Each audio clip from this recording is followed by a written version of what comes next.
My name is Muhsin. You look very nice today. Entahlah. Dah perempuan. Ne me quitte pas, je ne vais plus pleurer, je ne vais plus parler, je me cacherai là, à te regarder, danser et sourire, à t'écouter, chanter et puis rire. Laisse-moi devenir l'ombre de ton ombre, l'ombre de ta mère, l'ombre de ton chien. Ne me quitte pas, ne me quitte pas. Assalamualaikum warahmatullahi wabarakatuh kepada Ustazah Izian Farhana dan rakan-rakan sekalian. Hari ini saya akan membentangkan satu projek yang bertajuk Memahami Falsafah Etika dan menguraikan persoalan etika dan moral dalam filem Muhsin bagi memenuhi keperluan subjek CTU 552. Tapi sebelum itu saya ingin memperkenalkan diri saya. Nama saya Bibi Nur Aisyah binti Ahmad Shah.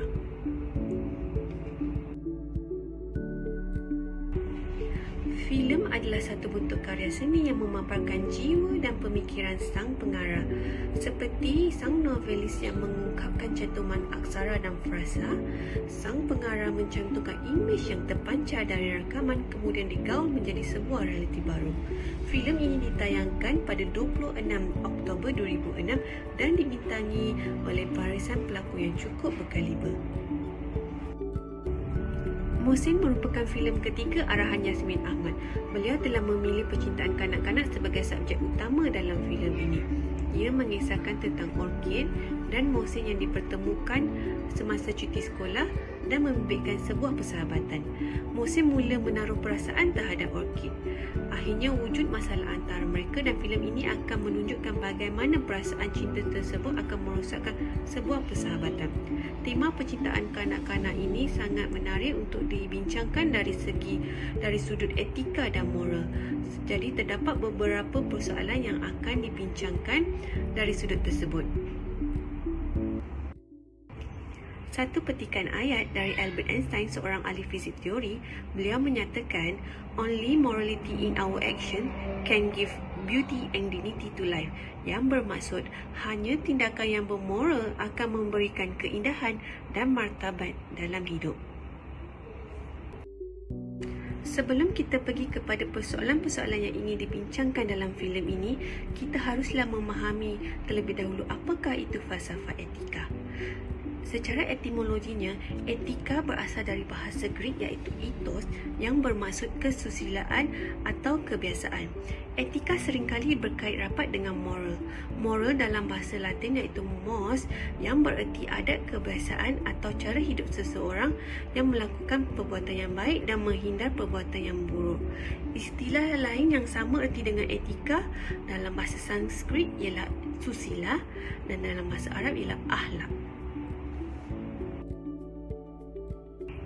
Dalam karya Aristotle, ia membahaskan etika sebagai dari sudut teknikal, etika dipelajari untuk ilmu pengetahuan yang mempelajari masalah perbuatan atau tindakan manusia. Dari sudut sikap dan adat, etika ialah tata cara dan kebiasaan yang berkait kudrat manusia dan terikat dengan baik buruk suatu tingkah laku atau perbuatan manusia. Definisi lain, etika merupakan ilmu mengenai suatu kewajiban. Falsafah etika merupakan salah satu cabang falsafah yang tertua. Intipati yang membezakan manusia dengan makhluk lain adalah dari aspek moralnya. Kekuatan moral diperlukan untuk mengendalikan akal dan nafsu sehingga kehidupan manusia menjadi lebih bermakna. Falsafah ini adalah satu refleksi yang berkaitan perilaku. Perbincangan dalam bidang falsafah etika dibahagikan kepada 3 bahagian utama. Yang pertama ialah etika normatif. Ia memfokuskan kepada bidang praktikal atau aplikasi bagi satu moral standard yang telah dicapai untuk mengawal tindakan benar dan salah. Dan kedua ialah etika deskriptif. Cabang falsafah etika ini membincangkan tentang nilai-nilai moral yang menjadi panduan dan ikutan kepada individu atau sesuatu kumpulan manusia. Dan yang ketiga ialah metaetika. Cabang falsafah etika ini membincangkan tentang maksud bagi sesuatu teori dan bagaimana pula suatu kebenaran itu ditentukan. Etika dilihat sebagai satu perkara yang sangat praktikal, lebih-lebih lagi apabila ia melibatkan hampir semua proses tindakan dan aksi tingkah laku manusia. Dalam membicarakan hal ini, ada 4 nilai yang harus diambil kira di dalam melihat penampilan satu bentuk falsafah etika yang sempurna, bermula dari tercetusnya niat sehingga terjadi tingkah laku atau bentuk dan sifat etika tersebut. Antara nilai-nilainya, yang pertama ialah nilai intrinsik. Nilai ini ialah melihat sejauh mana patut, benar dan baik suatu tindakan itu dimulakan dari sifat dalaman seseorang individu. Nilai ini dilihat pada fikiran dan perasaan. Yang kedua ialah nilai instrumental. Ia bertindak sebagai nilai yang menjadi sebahagian daripada kesempurnaan sesuatu tindakan. Contohnya, seseorang individu harus diam untuk mendengar seseorang individu yang lain berbicara. Yang ketiga ialah nilai estetika. Estetika bermaksud menghubungkan kepada hal-hal yang bersifat indah dan keindahan. Penting dalam melahirkan satu bentuk falsafah etika, terutamanya untuk menganalisa kehalusan adab serta sopan santun dalam kehidupan masyarakat. Dan yang terakhir ialah nilai etika itu sendiri. Ia adalah ukuran terhadap hasil kelangsungan perbuatan secara zahir yang melibatkan pergerakan, pembangunan dan kemajuan seorang individu bertindak. Seterusnya adalah konsep etika dan moral. Etika adalah satu sistem atau falsafah tata kelakuan yang diamalkan oleh seseorang atau kumpulan. Dalam konteks yang lebih luas, etika mencerminkan nilai-nilai yang dianuti oleh sesebuah masyarakat. Moral pula ialah tingkah laku atau amalan yang sejajar dengan tata susila dan undang-undang masyarakat.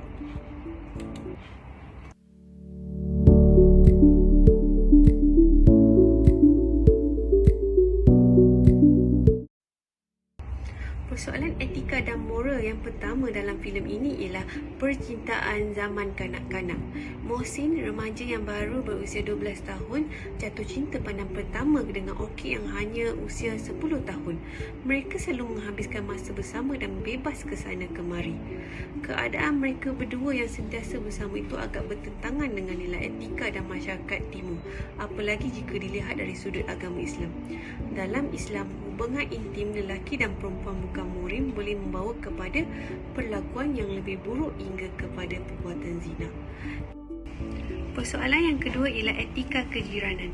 Dalam budaya masyarakat Melayu, terutamanya dalam kehidupan berjiran, perbuatan menjaga tepi kain orang atau suka mengambil hal orang lain dianggap sebagai satu penyakit sosial kerana banyak mendatangkan keburukan kepada masyarakat berbanding kebaikan.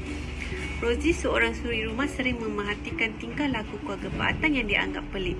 Anaknya Ayu telah menjadi perantara dalam menyampaikan sindiran. Filem ini telah mendedahkan bahawa orang dewasa tidak sepatutnya mengajar anak mereka sikap sebegitu dan mewarisi sikap buruk mereka seperti suka menjaga tepi kain orang dan membuat sindiran. Persoalan seterusnya ialah keruntuhan moral remaja. Dalam filem ini ada banyak adegan yang memaparkan tentang kepincangan hidup masyarakat, terutamanya golongan muda seperti minum arak, berpeleseran di kelab malam dan melanggani pelacur. Semua peristiwa melibatkan aktiviti tersebut dilakukan oleh watak Husin. Husin merupakan abang kepada Mohsin. Husin dan Mohsin tinggal bersama makcik mereka iaitu Mak Senah. Dalam Islam, akidah, syariah dan akhlak merupakan 3 asas penting yang tidak dapat dipisahkan menjadi panduan hidup umat. Akidah ialah keimanan terhadap Tuhan. Kepercayaan ini dimanifestasikan melalui syariah dan ibadah. Akidah yang bersih pasti akan melahirkan akhlak yang bersih dan mulia, manakala akidah yang kacau akan melahirkan akhlak yang buruk lagi hina.